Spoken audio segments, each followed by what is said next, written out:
Querida ovelha, boa noite, ovelha do Senhor. É bom nos encontrarmos nesse tempo, aqui no tempo de oração. Orando em casa é um tempo em que nós dedicamos mente, corpo e coração voltados para o Senhor. Eu quero deixar nesse início do nosso bate-papo e o tempo de oração, Salmo 92, apenas o primeiro e o segundo versículo. Bom é render graças ao Senhor, cantar louvores ao teu nome, ó Altíssimo, de manhã anunciar o teu amor e todas as noites a tua fidelidade. E hoje também, de uma forma especial, está conosco aqui, orando junto conosco, reverendo Leonardo Ribeiro, da Igreja do Areal. Seja bem-vindo. E também pastor Nilonei Ramos. É sempre um prazer estar com vocês, pastor Juan, todos vocês que nos assistem. Que prazer. Acredito que vai ser um tempo de crescimento, onde vamos identificar sim esses caminhos do nosso coração e tentar descansar sempre em Deus, o nosso Pai. Essa segunda pastoral, a gente está querendo pensar e vamos pensar agora, junto com o nosso convidado pastor Leonardo, também pastor Nilonei, sobre as pragas do Egito e sua mensagem em tempo de pandemia. E eu quero perguntar aos nossos convidados, e começo aqui com o pastor Leonardo.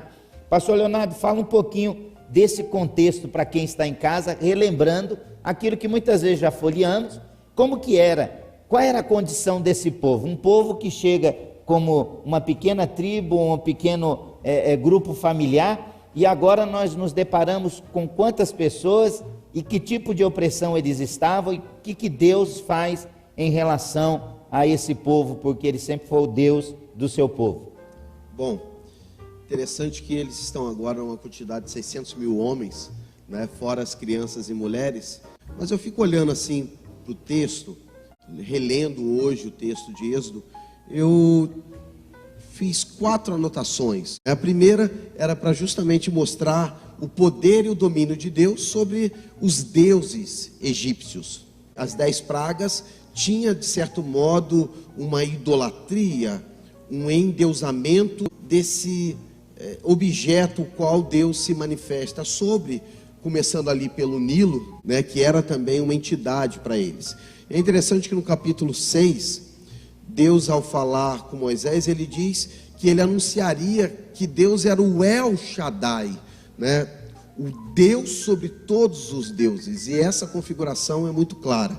Então, a primeira característica era Deus se mostrar como Senhor de todos os deuses do Egito. O segundo é também uma característica de Deus corrigir o desobediente. A Faraó, que está agora com o seu coração endurecido pelo próprio Deus, então Deus está exercendo o seu poder corretivo. Eu fiz uma outra anotação, que é fazer o nome de Deus grande, não só para o Egito, mas também para as demais nações, porque para Deus era certo a saída do povo do Egito, e eles estariam tomando outras nações que Deus já havia dado a Abraão, aquele território lá em Gênesis. Então Deus já está preparando o seu nome, fazendo o seu nome grande. E a última característica que eu coloquei é justamente a característica da aliança. Ainda que Deus não tinha dado a aliança mosaica, que vem depois, mas havia uma aliança de Deus sobre o povo, que era a aliança que foi feita com Abraão, com Isaac e com Jacó. Então essas 4 características eu pontuo aqui como importantes dentro dessa configuração que o texto nos apresenta. O que você percebe nessa relação, quando você fala desse Deus soberano, desse cuidado, e que Deus também estava ali tratando no coração de Faraó, porque ele disse que a cada bate-papo ali e confronto endurecia. O texto apresenta uma progressão, né? Vai progredindo as manifestações, vai progredindo as ações de Deus, e elas vão ficando mais específicas.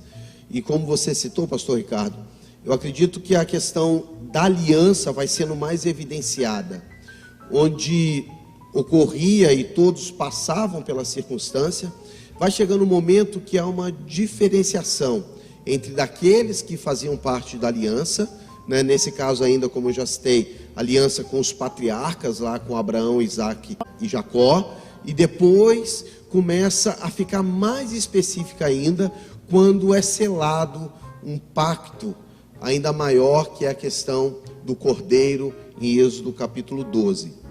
Mas é progressivo. E é interessante que Deus ele vai se manifestando e vai progredindo nas suas ações, porque até a terceira praga, os encantadores egípcios, eles também realizavam a mesma coisa. Mas vai chegando um momento que Deus vai mostrando, olha, vocês podem até se comparar, vocês podem até tentar fazer algo, mas vai chegar um momento que somente eu posso agir. E somente o meu povo eu vou estar cuidando, manifestando, e haverá uma proteção diferenciada sobre eles. É uma característica que eu acredito que o texto nos apresenta, e isso é importante para nós. Como que vocês acreditam que a situação hoje de pandemia no mundo, ela tem a nos ensinar? Qual a lição que ela traz hoje? Pastor Leonardo. Amém. Eu tenho pensado nisso nesse último tempo. A gente está sendo confrontado com muitos valores. Quando a gente cita a questão da vida humana e da economia, por exemplo, nós estamos falando desses valores que nós temos. E isso é importante nesse cenário que a gente está vivendo. E é um grande desafio, não estou dizendo que aqui é simples, né? Como cristãos, a Bíblia nos ensina que o maior valor é o ser humano. Tanto que a palavra diz que mais vale uma vida do que o mundo inteiro. Então Deus dá esse valor ao ser humano a ponto de enviar o seu próprio filho para nos resgatar. Mas hoje nós vivemos dentro de um contexto que economicamente precisamos também nos ajustar, e o trabalho e a maneira que hoje vivemos depende muito disso, que também reflete o valor humano.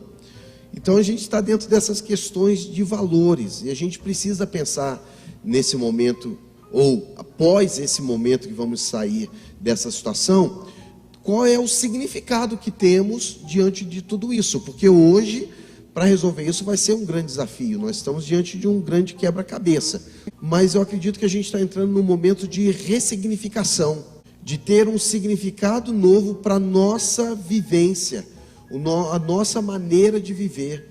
Vamos precisar readequar muita coisa na nossa vida e nos adequarmos como cristãos à palavra de Deus. É um grande desafio. Não estou falando aqui tentando discutir isso de uma maneira muito simplista.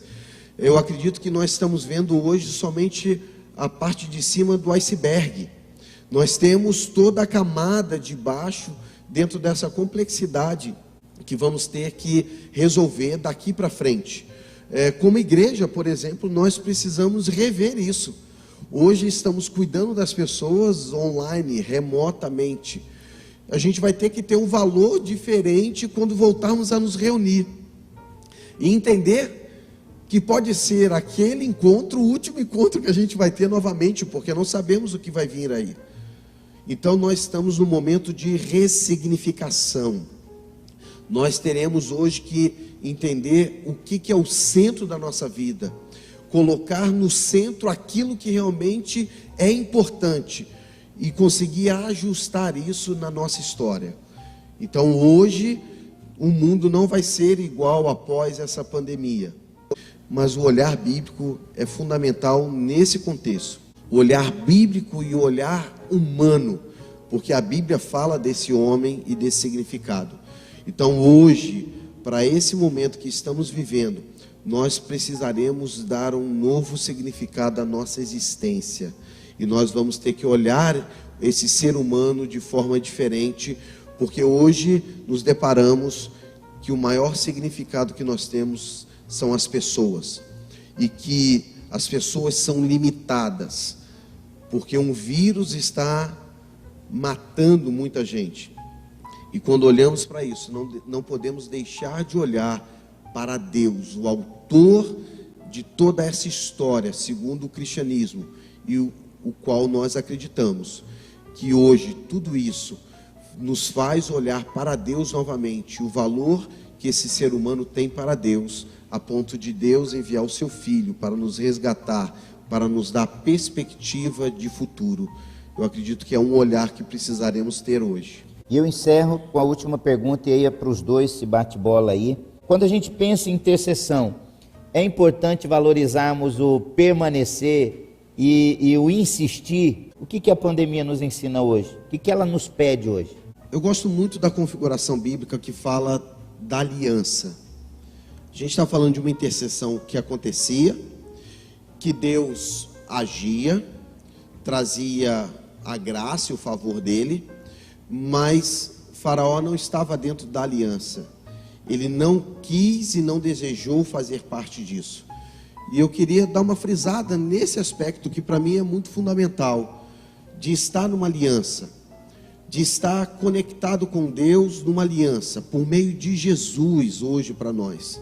Não havia lei mosaica, eles não haviam feito aliança lá no Sinai, mas havia uma aliança que Deus havia estabelecido com Abraão, Isaque e Jacó, e eles estão ainda debaixo dessa aliança patriarcal, e que haveria uma promessa e um cumprimento dessa promessa, e a promessa de Deus era que eles sairiam dali. Então Deus iria cumprir a sua parte da aliança com certeza, e ele cumpriu isso. Ele estabeleceu o seu propósito, ele estabeleceu a sua vontade, o seu domínio. Ele é Senhor e soberano, conforme nós já discutimos isso aqui. Então, quando eu olho a questão dessa intercessão, ela é pautada numa aliança, num propósito divino.